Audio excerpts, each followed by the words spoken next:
ndongiye kuramutsa aho muherereye hose mwaba mu gihugu cyacu Burundi canke se hanze y'igihugu ndababwira bwakeye canke mwiriwe. Yes, ni MC Benita nko musanzwe bimenyereye kuri ekra zanyu murabona neza ko turi kumwe n'umusesanguzi. Reka ndamuha ikaze kugira ngo aramutse abakunzi ba Yaga Now TV. Karibu cyane bari musesanguzi. Ego urakoze cyane Benita kumpa ikaze. Ego Reka ndakuramutse bwa mbere wo Benita. Urakoze cyane. Cyo ndamutse abari kwadukurikirana hano kuri runo rubuga rwanyu. Ariko kandi ndanabashimire kuko mu kiganiro twakoranye guheze byo nabasabye narabonye ko babikoze. Ego Ndakunda yuko duhurira muri commentaire kuko niho hanyereka yuko ubutumwa natanze bwabashikiriye, ariko kandi nabujya buryo bakoresha mu kuganira nabyo biranyubaka nanjye cyane gusumba. Ego urakoze cyane. Aho hama uyu munsi nateguye ko twoyaga kuri ko biravugwa bigenda bivugwa ku Burundi, kandi turabona neza yuko twese nk'abantu turazi yuko Burundi bwama bwaserutse mu bihugu bigera bitandukanye ndetse no kwisi. Abenshi barabahazi, ni henshi no havuga mugabo benshi barazi aho Burundi bwama bwaserutse kandi bugakora ibikoringo. Uyu munsi rero Burundi uko buravugwa ko amajambo atari meza bivugwa yuko bushobora kuba buriko burica inzira karengane muri Kongo, kandi nk'ahagaragara muri Nzibira, kandi bikaba biboneka neza yuko umuvugizi w'inyeshamba M23 ariko avuga yuko Burundi buriko burica inzira karengane zo muri Kongo, kandi bikaba buriko ratera n'ibitero ku birindiro bya M23. Ubivuga ko ikibwana musesanguzi. Urakoze cyane Benita kuri ico kibazo, ariko iyo ufasha ugatumbereza neza ukambwira uti aho bwisha inzira karengane naha canke watangaje ivyo bintu ni kanaka, byari gufasha cyane gusumba. Uwabitangaje ni Lawrence Kanyuka. Ego muri Mikenge. Okay, so urakoze cyane, ahubwo ugize n'icumara ejo twarakoze inkuru twerekana iby'igitero cyabereye muri Mikenge. Ntabwo twashoboye kuyimara kubera twari mu buryo bwa live, ibyuma ntibyadukundira mugabo. Reka nce mfata kano kanya kugira ngo nshobore gusigurira bamwe n'abandi ibyabereye muri Mikenge, kumbure barashobora kumva impamvu uyu Lawrence Kanyuka yavuze aya majambo. Ariko imbere yuko ninjira muri ivyo nuko icambere mwomenya nuko nta gihe na kimwe izi nyeshamba zigeze zivuga neza Burundi. Tureke n'izi nyeshamba, nta gihe na kimwe n'abashigikiye cyangwa abafashe mu mugongo zino nyeshamba bigeze bavuga neza Burundi. Anavuga abarongozi b'igihugu cy'u Rwanda. Ni kubera yuko Uburundi ni igihugu cyashoboye guhagarika imigambi mibisha yazijyanye shamba ziko zirabuza amahoro abakongomani, ziko zirabanyaga amatungo yabo, zikabangaza hamwe n'abadufata mu mugongo. Uburundi bwaritambitse imbere y'umugambi wabo, bituma badashobora kubandanya batera intambuko nk'uko bariko barabikora. Iyo mpamvu rero imwe iranatahuritse banashaka kugira ngo bashobore kuba bocafuza Burundi mu nzira zimwe canke izindi. Aha imbere yuko kumbure nza kuhashika neza kuri ico kibazo cawe, ndashaka nange ndaguhurira ubutandukanye bwaho igisirikare cy'u Burundi warashaka hano nyine muri Kongo cakoze amateka, naba bariko baravuga yuko kiriko kirica kibarenganya, ahubwo bagishingira intara. Sivyo?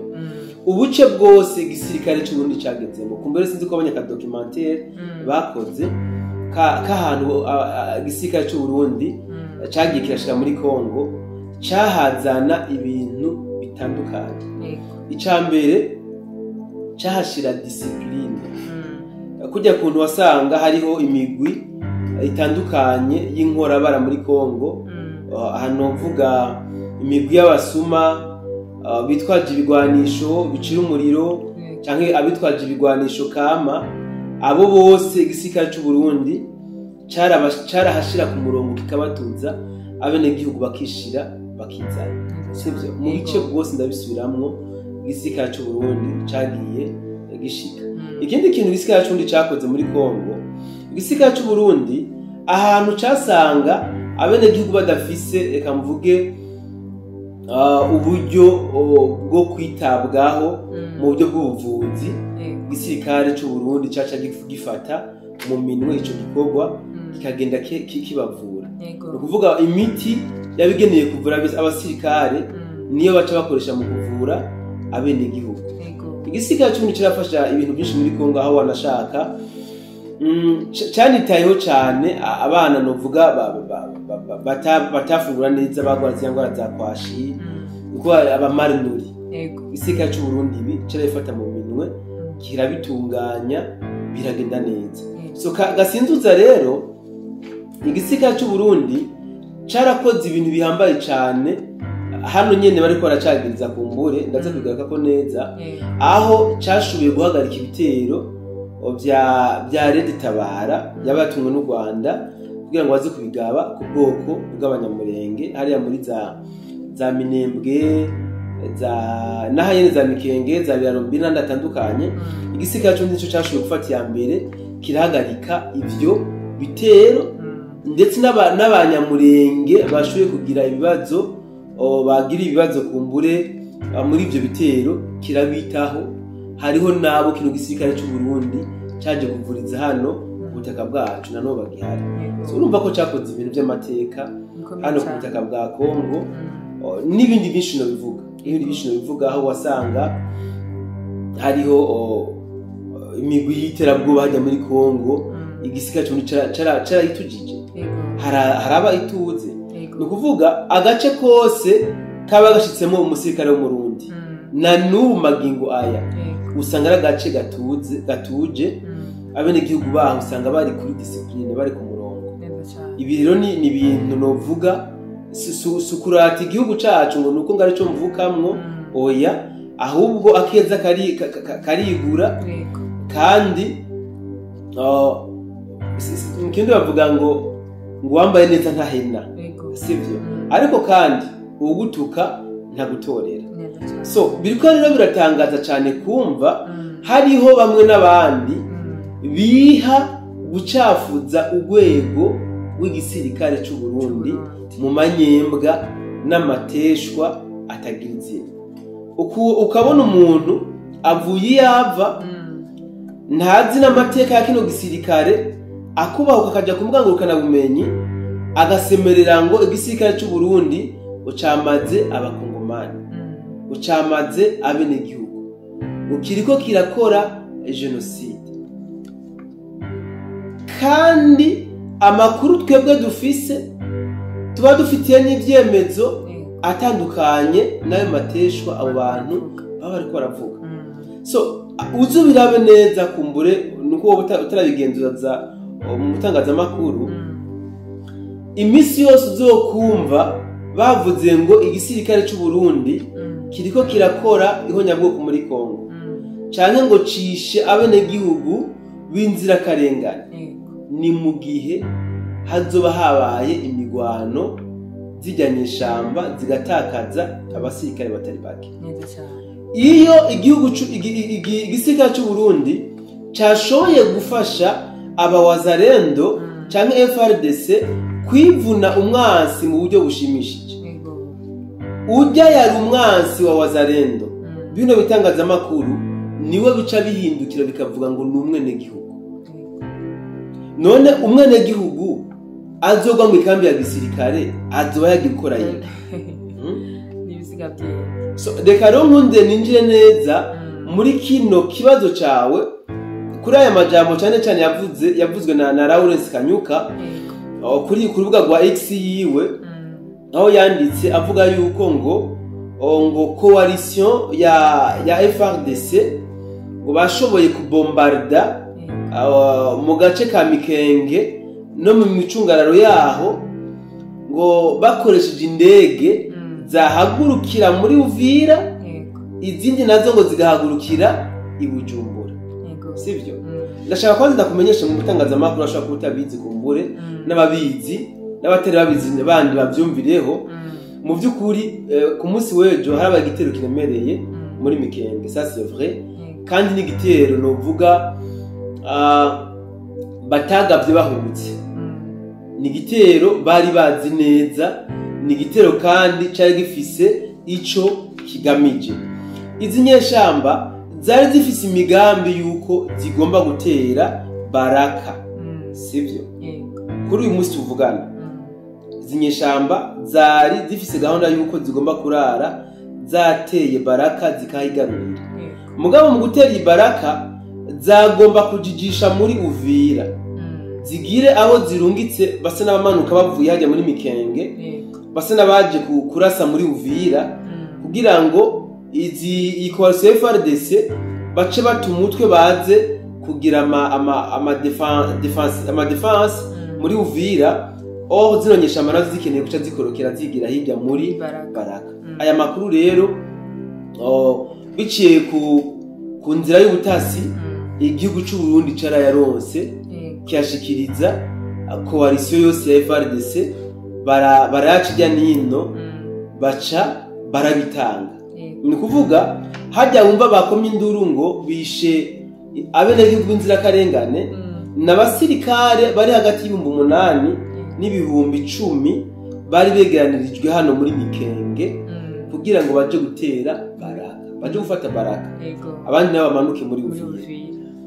FARDC kwa FARDC ica yikora ku bushobozi ifise ku ndege ija kurasa bimwe biteye ubwoba kuri zino nyeshamba zari ziri muri Mikenge, ziranabakurikirana aho batataniye zirabahohosha. Nta masasu yavuze, hakoze ibitero by'indege gusa.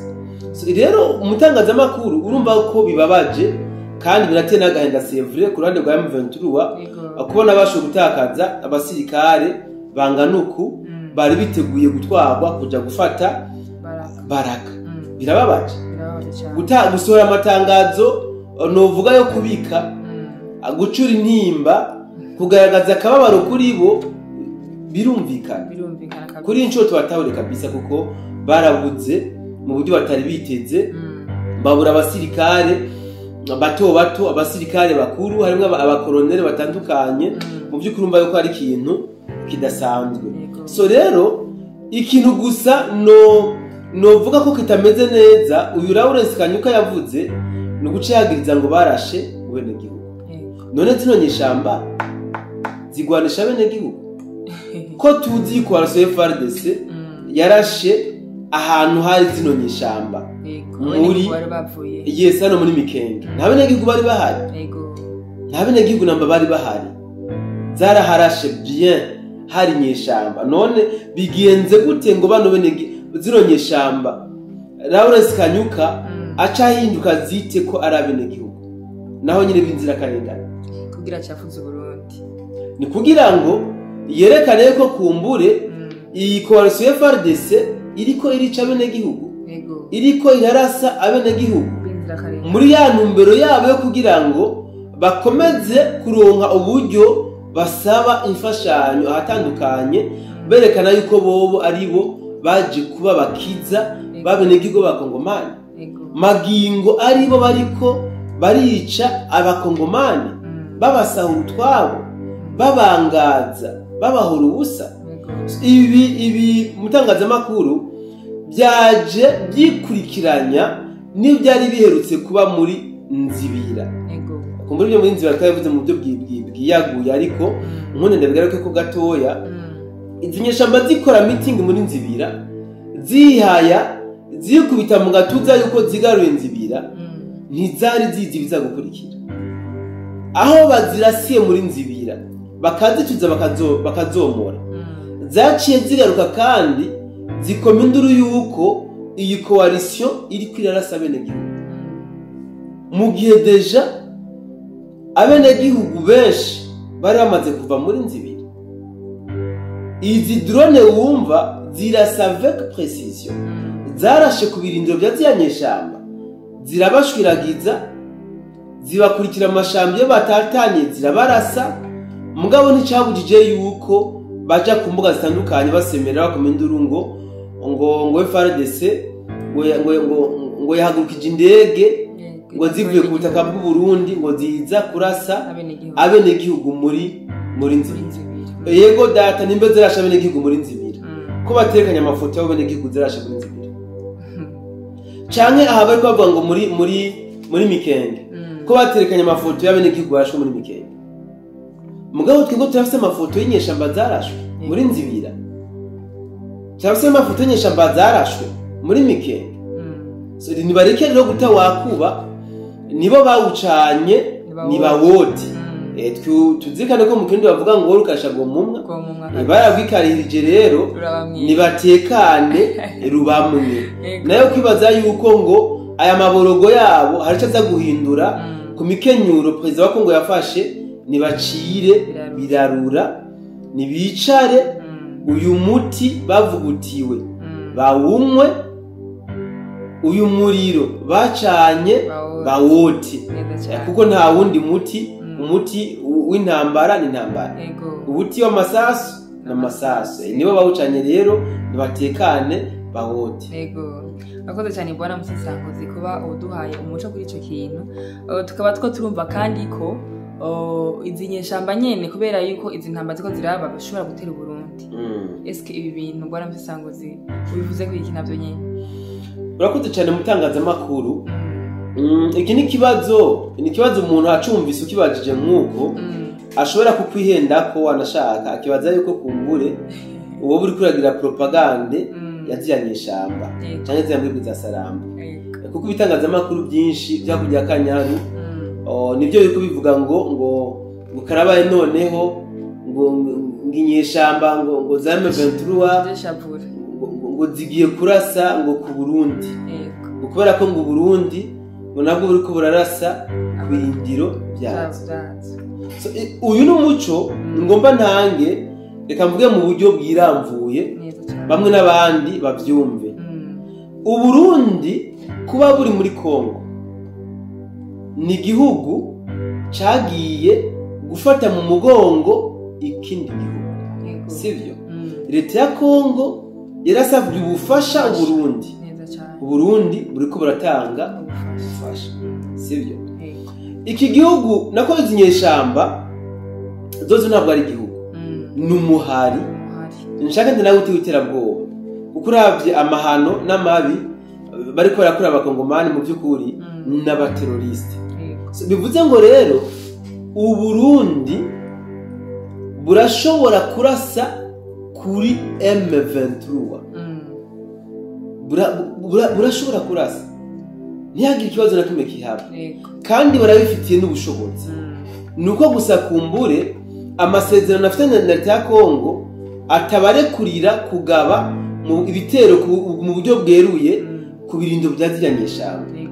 Ariko wumve neza yuko izi nyeshamba nta burenganzira namba zifise kurasa ku Burundi. None bafiki n'u Burundi nta nakimwe. Izi nyeshamba hari ibyo zirekama mu Burundi nta nakimwe. Kumbure zirashobora kuza kurasa ku Burundi ziyambitse iyindi shusho nkuko biriko biravugangwa, zikaza zitwa soit Red Tabara canke undi muhari wovuka w'abarundi bikitwa ko abarundi bo bariko baragira ivyo bareka ari abantu bapfa bagico bapfa n'abandi barundi. Mugabo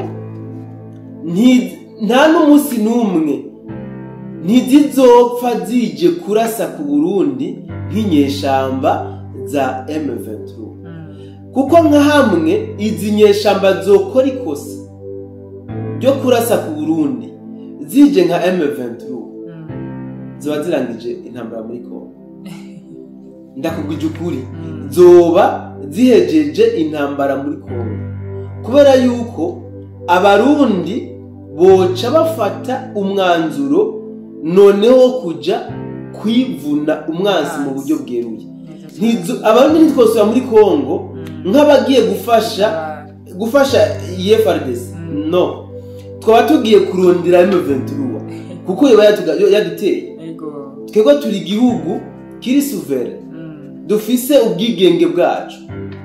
Ni nkuko n'u Rwanda nk'ubwotegwa rushobora gusaba Burundi kuja kurutabara, ni nkuko na Tanzania yotegwa yosaba Burundi kuja kurutabara, nkuko Burundi buri muri Somalia, nkuko Burundi buri muri Centrafrique kandi atandukanye.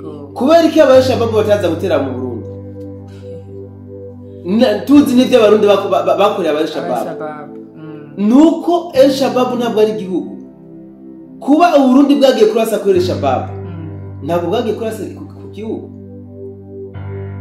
Rero kuba abantu bako barasa ku nyeshamba nta kibazo na kimwe kiriho, biri mu nshingano bajejwe mu byo barimo muri Kongo. Ntihagire umurundi aranduka umutima yibaza ngo izi nyeshamba zose ku Burundi ihibambewe. Nkamwe ndabisubiyemo, nkamwe zokora iryo kosa zoba zihejeje intambara ya Kongo. Kuko abarundi twokwinjira tutazambaye mu gihugu ca Kongo guhiga umwansi yateye igihugu, naho yohungira mu Rwanda twomusangayo, kuko twaba tubifitiye uburenganzira, ubushobozi bwobwo Imana yaramaze kuduhereza. Neza cyane. Ego, reka ndagushimiye cyane Bwana Musesangozi kuri bimwe ugiye udutahuza ku biri byari biteye ubwoba cyangwa se kuba abantu benshi bagenda bibaza, kumva ko udufashije kubitahura. Yes, reka renda gusabe kugira ngo ubwire akantu wuhira ku majambo uvuze ku bintu abarundi baba ko barumva bigashobora kubatera bo cyambere cyo mutangazamakuru. Nta murundi n'ukuri afise ubwoba ubwize intambanze muri Kongo. Ntawe kuva aho duhagurukiye twerekana ukuri kw'izi ntambara ziri muri Kongo, nta murundi n'umwe agifise ubwoba bwa zino ntambara. Hama ikindi novuga nuko ibitangazamakuru bitandukanye biriko biradandaza ibinyoma, kuko niyo business bakora. Kwerekana yuko mu Burundi kabaye, kwerekana yuko mu Burundi biriko biracika.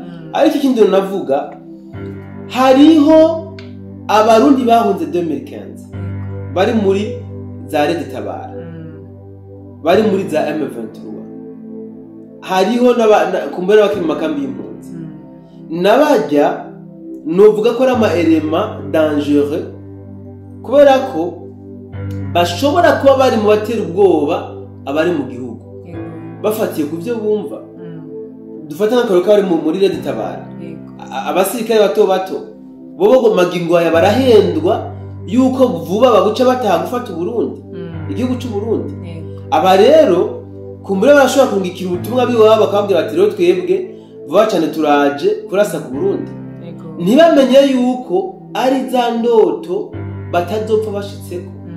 Izi ni ndoto zimwe mu by'ukuri z'umusazi. Hamwe sinzi kurabona umusazi ashaka kukwemeza yuko ari we president de la République, ari mwibarabara yambaye ubusa atari kirato yambaye. Izi nizo ndoto bajya Tabara bafise, bagaca rero bashaka kurema ubwoba mu basanzwe bazinanye bari ngaha mu gihugu. Nibasubiza umutima mu nda, usibye ko igihugu cy'u Burundi kirinzwe n'Imana. Yaragihezagije ingabo zifise ubuhinga, Imana ica iruhira ibaha n'ibikoresho bya gisirikare bigezweho byo gushobora kurinda umutekano w'igihugu cyacu. Rero ntihagire umurundi asimba umutima ngo biriko ngo biracika ngo ngejo ngo hirya y'ejo biragenda uku, nibacire birarura. Uburundi turarinzwe neza cyane. Urakoze cyane rero Bwana Musesangozi, kandi gushimira kuno mwanya waduhaye kugira ngo tuyagire bimwe bigenda bitandukanye. Yego, ndagushimiye nanje mutangazamakuru kumbure kace ngirwa ko nshimira n'abari badukurikiranye, ariko nkomeza kubasaba ko twohera muri commentaire kugira ngo tuganire rimwe canke abiri kubyo navuze, banyunganire aho navuze bitabere naho bankosora, ndakunda umuntu ankosora kumbure. Ariko kandi nabogira ikibazo bakibaze kugira ngo nitwagaruka mu bindi biganiro tuzetugishure. Yego, urakoze cyane rero, reka nshimire nanje cyane byimva mutima ku muntu yafashe umwanya akicara akaraba kino kiganiro. Reka ndamusabe kugira ngo ukore partage kugira ngo n'abandi bashobore kumva bino, kuko ni ibintu bishobora kudufasha twese nk'abarundi kugira ngo tubashe gutsinda umwanzi twese turi kumwe. Reka ndangize rero ntera intege Uburundi, ntera intege n'uwo wese yaba yimvira yuko Uburundi bushobora kudahagarara neza. Ndababwira yuko Uburundi nkuko Bwana Musesangozi yivuze bushigikiwe n'Imana. Ndashimiye rero mwese mwadukurikiranye, ndababwira nti mugire umugisha w'Imana. Ciao ciao.